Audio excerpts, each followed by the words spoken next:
Siang mèng, hám nhà yêu miền coi yếu tò mùa bùa, mà tóc quảng xuống nó tế nản trình như phái, chú bèng hỏi, chú dùng in hỏi, chú miến hỏi, chú miền mảng mất phá mùi, chùm khấu cả nàn, phai đọt nản thà đô, mà mai lắm khảo tòng, hay khảo lungอย่าlăng, khảo đauอย่าấy,ว่ามวยเหลียวกายอย่ามาให้เต้าปวดเชิดหายเส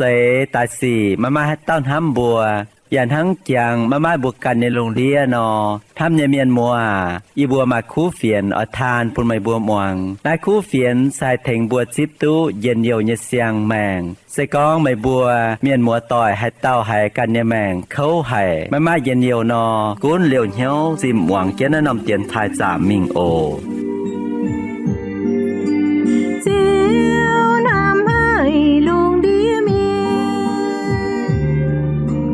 thế qua chén nên nhẹ quê dìa ta yếm nói nòm phàm kinh gieo man phiền luôn địa miên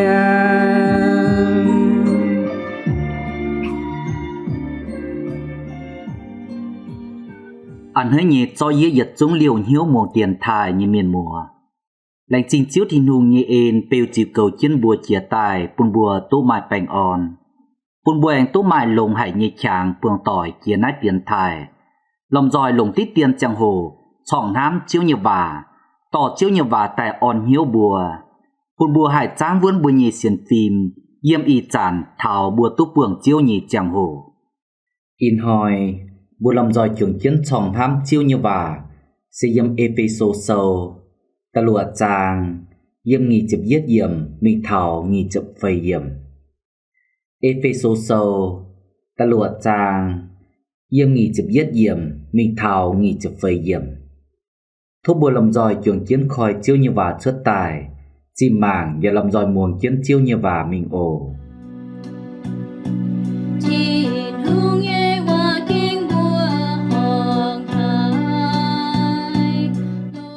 chiếu nhì chịp chúa bầu buồn hám nhì cò yếu thì khi cạt oi bùa nhung nhung mây bùa chiều hài hiếu tú yền hăng hải nò và hiếu tú yết dầu nhì hài nhung với nái yết phái nín mình mây bùa nải nín chiều hài pun mây bùa hiếu tú yê bùa yếm nái hăng hải nò nín và hài on mây bùa nhì hiếu thố chẳng tìa thìn hùng chào chiếu Giêsu Kitô thấy bèn on pun chuông coi yếu mày hiếu ham miền và mày xiên phim thốt thiên hùng thấy ên pun nhiệt chúng mày hiếu ham chiếu Giêsu Kitô thảo tàu thảo mùi nhìn miền Chiến tình kinh sâu con toàn kinh chiến nhé mày cùn vang mày qua nhà bùa mày ai pa xiên quân thao chiang ô tô chiều lên quân nhé lệnh trình bù lầm dòi trưởng chiến tô hải chiêu như vả tổ chia tài bằng nét tàu kinh sâu dầu còn đố in hỏi bù lầm dòi trưởng chiến chọn hám chiêu như vả chia dẫn nòng hộ tàu chiêu nhị in chào hám chiêu như miền diêm thảo xếp mùi hám như miền mùa à bùi yếm nái xê chàng mai chám chiều vả bùi con tài dầu bùi miền hai chàng tút lào chàng tút đáo xê mắt dày vùi bùi con tài rùi vai mai trông mình con tút vả tài khu muồng vai mai dụa phây con vả tài dầu bùi miền chàng chiến tàu ruồn bùi con như vả hai dầu bùi miền chàng tút lào xê vùi bùi con như vả dầu bùi miền màng tút bượt bùa sẽ bên nhiệt tàu mảnh hiếu ham miền bùa có như vả ra kênh liều hiếu con bùa có như vả ra kênh lồng tham con Epheso nói cháy phiền mắt cháy lồng nhiệt nhung bùa hòn như xì tại xếp mùi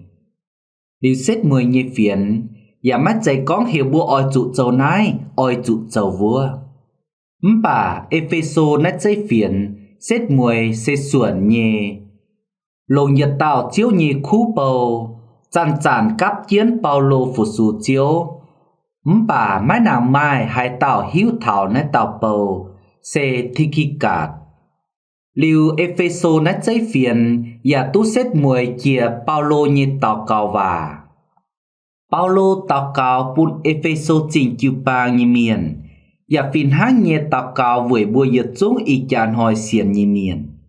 Paulo con thốt giảng tia thiên hùng chào chiếu Giêsu Kitô chạy bành on bún chuông có nhiều mai hiếu hám miền và mai xiên phim thốt thiên hùng chạy ên bún yết chúng mai hiếu hám chiếu Giêsu Kitô thảo tạo thảo mùi nhì miền hám nhì miền mùa tông Paulo tạo cao nhì chiang hồ phải Paulo phía nét tê vả nhì chiang hồ Paulo chốt yếm chiến lồ Paulo chốt dụ hiện lìm đồ chiến bà Paulo nhìn hiếu chào Paulo nhìn xiên phim máy dụ đồ Paulo máy con mai hai tao chàng thảo yê như phải tao ruồn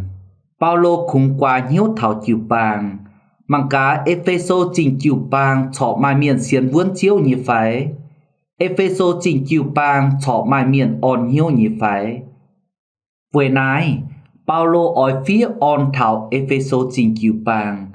chiếu chọ chào bùa tổng diệm chiếu chày bùn như ên mái tình dìa mái tàng mái liều tào duẩn chiếu như ên chọ chày bùn tổng diệt chúng tham chiếu ký tủ như miền và chào tham chiếu thìn hùng xiên chiếu thìn hùng như miền diệt liều diệm in hồi bùa làm giỏi chuẩn kiến chòng thám vây pháng Epheso sâu nhê xếp mùi nhê vứt tây chia diệm và mai dẫn nông van nải thảo bùa mắt dây nải cá Paulo yếm hài bà ở chỗ nải cá bùa càn yếm chiếu nhìn hám yếm chiếu nhìn ên bùa yếm hái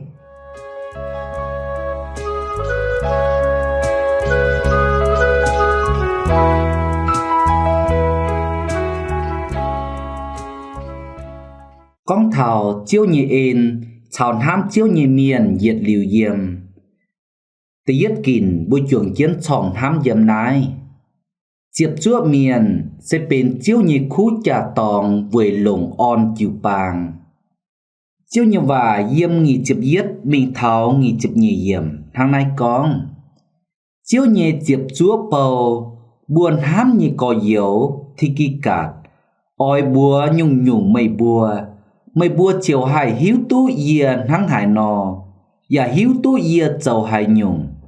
quê nái yê phái nín mình mây bùa nải nín chiều hai bùn mây bùa hiếu tú yê bùa yếm nái thằng hải nò nín ya hai on mây bùa nhìn hiếu yếm nái tàu kinh sâu con thảo chiệp chúa nhị bầu bùa sẽ con thảo thì kỳ cạt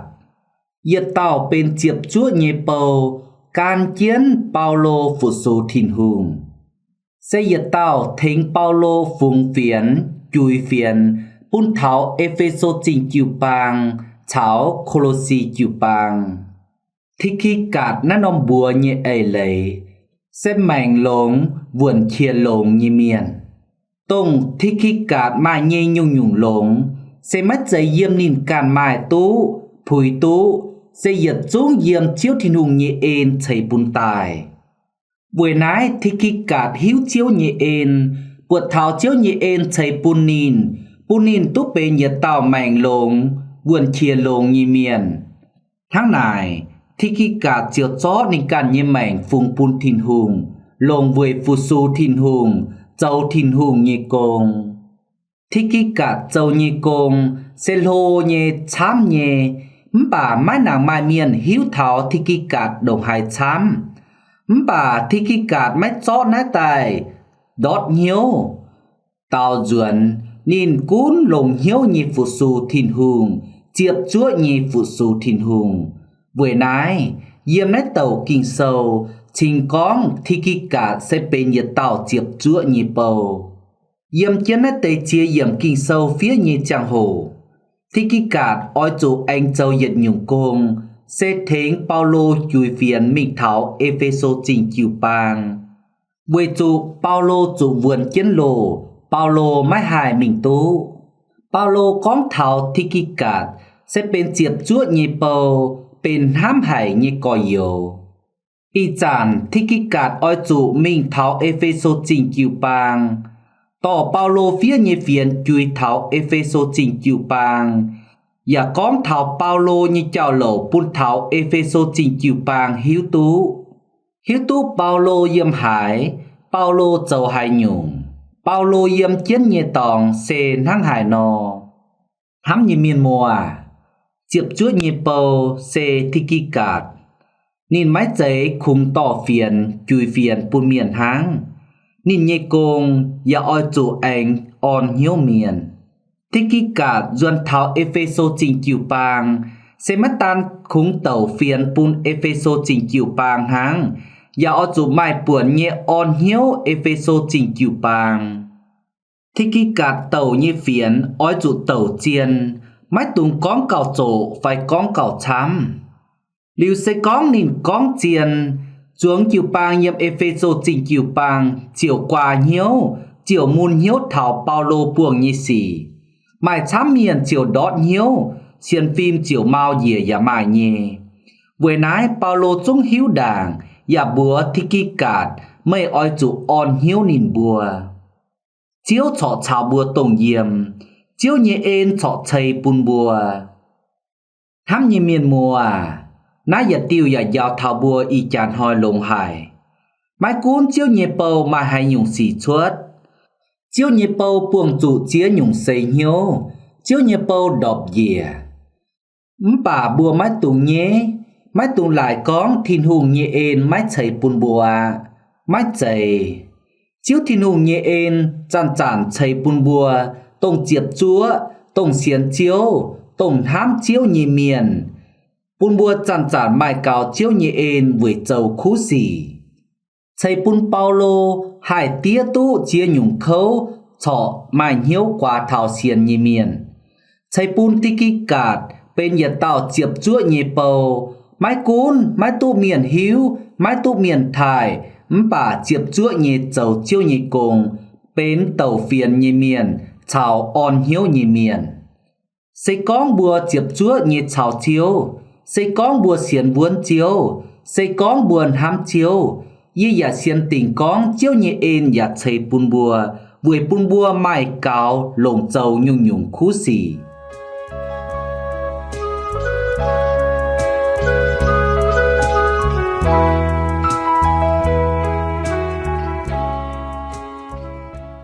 Tình nhị kìn bùi chuồng chiến chòng hám dầm nái,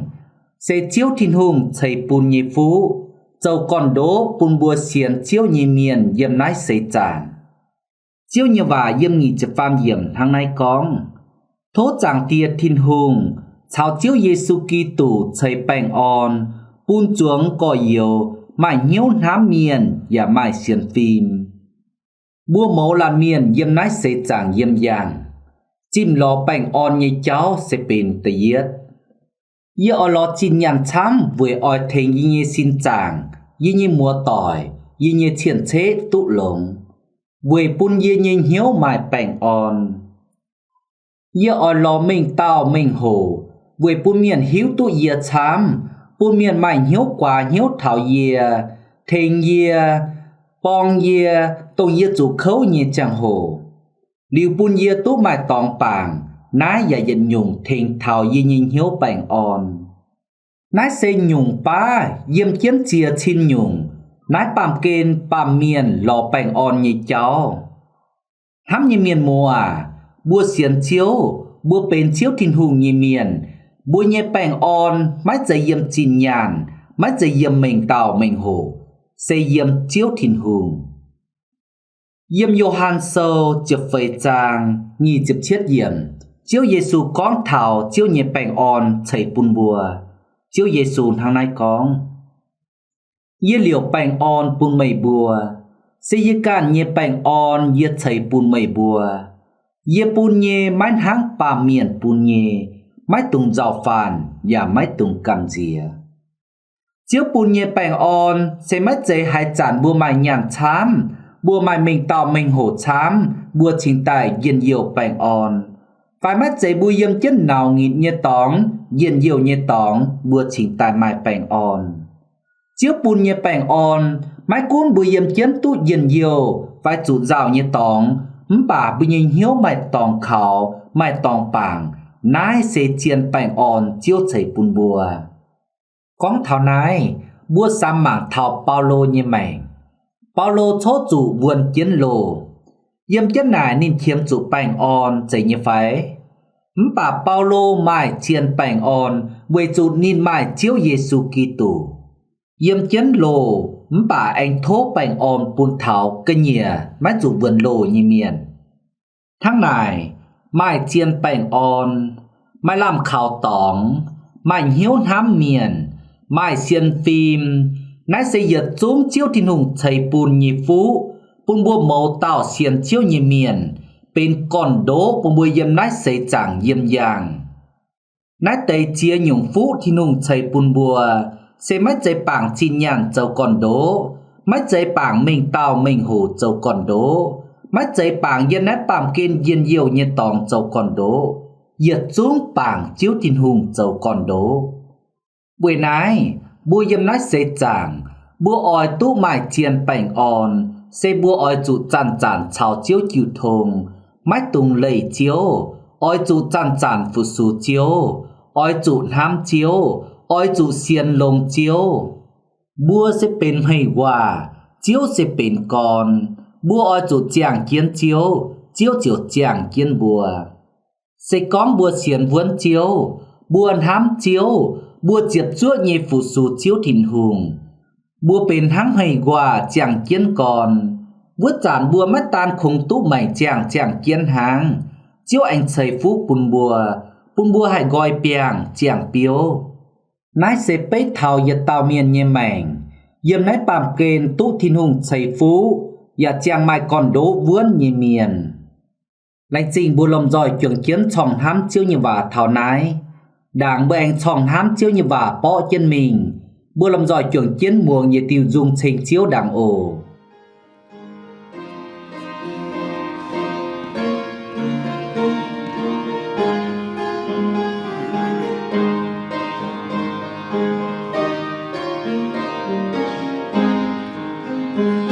bùa sẽ thìn hương nhé cùng nhé dẫu nơi sao bùa choang cùng dâu thế ngọ sao chẳng gác đi linh quân thế tỏ mát miền bèo đu thế si lý quân nhớ tạo ra kênh trải hai ôi chủ tỏ tài bùn nên nhẹ chiêu sẽ giảm tiệc can bùn nhẹ toan công dìa tài thành búa bèo đu sa tàn mình mà mình thao con luôn địa quê chín hương hiệu búa mình tao mình châu công y nói búa ngài chàng hô hai trình đó muôn mình mai chúa hai tàu ta theo nhang chia mình hai chúa can mình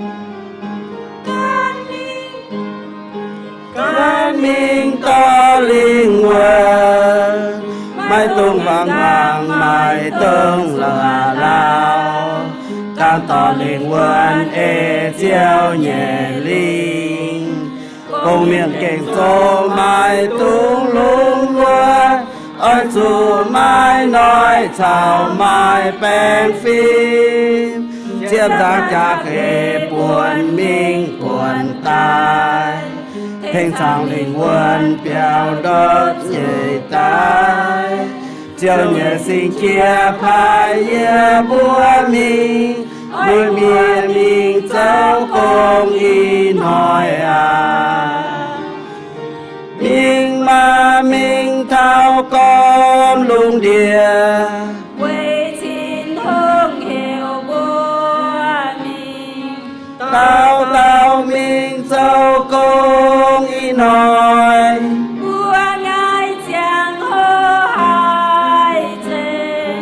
đó muôn mình mai chúa hai tàu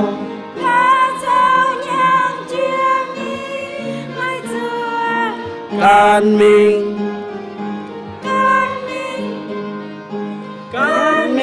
to linh quần đó muôn là nào nhàng mai chùa bùa chuông xin hỏi mai hiểu hai tràn thao xiệp đàm linh nào mình khác nhau linh dèo cha kinh hai tu dịp linh với hai tiêu cho ngày mai giàu công miền nói chan tay thiện minh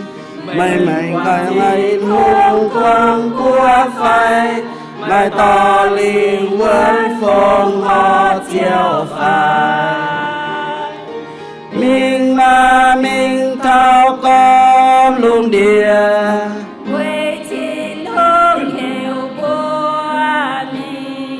tao mình châu con y nói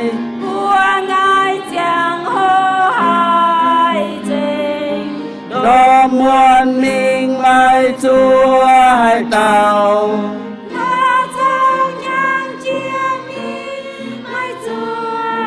can mình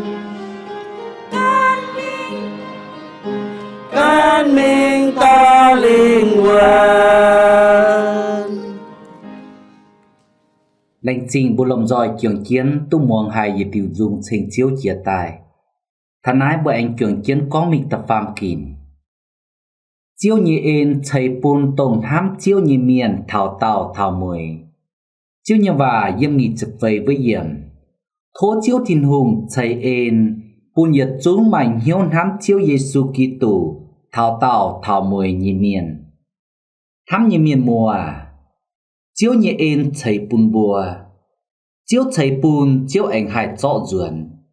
với nái bùa ỏi bùn chiếu như ên chào bùa yếm thảo tàu thảo mùi sẽ bùa ỏi trụ chào chiếu chiều thùng ỏi trụ hám chiếu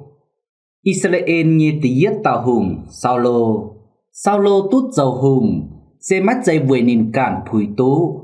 mắt dây vùi sao lô mai trông mình mai bàn chảy mai dạ ấy lồng liu tú bài phình on nền vào tài dầu hùng mai dây sao lô tút dầu hùng yết chúng xê vùi thiên hùng như ên chảy bùn nền chiếu lồng chiếu như tàu và miền Samuel on sao lô vào tay dầu hùng cún Israel miền ấy Israel miền thô như và sao lô thô vào tay dầu hùng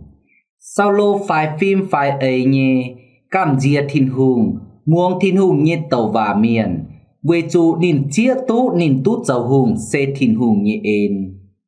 liu dìa gang tút dầu hùng tại lào tế nín dầu tám hồ nín là khu thiên hùng như ên bung ló thiên hùng như ên khi thiên hùng như ên chảy bùn nín can lệnh chế nhé cho búa chìa như cái nái búa chìa bùn chiếu thiên hùng yếm chín đảng vô kít lùng đĩa oi chào chiếu thiên hùng chiều thông phải búa chìa cái nái bùn chiếu thiên hùng nái sẽ mất dày hùng như công nái sẽ sai miền phải thiên hùng như tàu và miền như công thiên hùng chiều nái nhung lấy bùn Israel miền oi chủ mai yết mai nhẹ nhẹ tháng này sau lô hùng nhìn khi thiên hùng như ên xây bùn nín lại có nín châu hùng hai nhung nín giả châu tú nín châu tám lô bùng đót thiên hùng như ên cam cho búa chìa như cái nái búa chìa bùn chiếu thiên hùng mái chủ chúa chiếu nhẹ tàu và miền Samuel á nái xe mắt tan khủng khi thiên hùng hang sau lô châu như xỉ và bên lại lốp như xỉ châu bùn thiên hùng mái chào sao lô yếm sẽ có bùa oi cao mình nát tế cháu bùa lòng giỏi trường chiến tổ tía Samuel sâu yếm chợp phàm trang con chân mình hám như miền mùa chiếu thầy bùn như ên chiếu giả phìn há nhẹ hải rõ ruồn với nái thô bùa mái tung mảng phìa mái tung khi mái tung tàn tông thiên hùng thầy bùn tài như ên tao ruồn oi chủ cầu lồng oi chủ cún chiến về lồng phụt số chiếu thìn hùng hám như miền mùa mai hiếu tú yếm cả nòng cua mải háng yếm như bùa Việt Nam cua như phải yếm như bùa Việt Nam cua mà yết tiểu chiên nhện hang nái sẽ yếm yết nom chiều pang thảo kín chiều pang miền cổ như trang hồ sẽ kín yết yếm miền xuất tài phụt số chiếu thìn hùng xuống chiều pang tỏi buột nát tàu bé nát tàu chùa buột nát tàu mùa buột nát tàu cỏ vay dầu buột nên mà chinh nhẹ lông hải phụt số chiếu mà chiếu thì nhẹ ên chám hải phụt số chiếu chiếu kín nín tài với phụt số chiếu thìn hùng tàu duyên nín cong nín hải má mài thìn hùng nhẹ ên kín tu nín tài đồng hải nín giả thui thảo đút mái ỏi phụt số chiếu nái tây miền xét mùi giúp bượt nín bùi nhẹ mảng cha kênh mái tú thìn hùng nhịp phú nín bùi nhẹ mảng họp trụ phụt số chiếu thìn hùng tàu duyên khi thìn hùng nhẹ ên màng phìa thìn hùng nhẹ ên chiều ơi càn nhẹ mảnh chàng cún cháu chiều cún lầy cổ chiếu cún cháu chiều cún vải chân dìa hám như miền mùa với nái chiếu nhẹ và in hoi on hiếu thảo dìa càn và phiền háng nhẹ on hiếu thảo bùi giật xuống muôn tiền thai như miền mái tùng khi thìn hùng bùn tài nhẹ ên thìn hùng chạy bùn bùa tú thìn hùng ảnh hải trọ tú với nái sẽ con bùa tốt thìn hùng chạy ên bùn bùa làm giỏi trưởng chính phủ số chiếu oi chủ cầu lồng oi chủ xiên lồng oi chủ chào chiếu thìn hùng chịu thông oi chủ ham chiếu với cún cầu chiến chiếu thìn hùng chạy bùn nhẹ ên chàng chiến ổ chiếu giật liu chiếp chúa chào bùa do hay bùa biến hiếu bùa thiếu hiếu bùa mái chiếp chúa chào chiếu hàng in hoi bùi như chàng hồ anh dình dìa bùa nái lành trình nhật xuống liều hiếu môn tiền thải thôi nhật xuống anh liều chiến hiếu môn tiền thải liều bùi anh túc buông tỏi kia nát tiền thải ổ thố nần kia nhị chiếu thìn hùng chạy phú chạy dân nhiều chạy bành on bùi nhật xuống môn tiền thải như miền mùa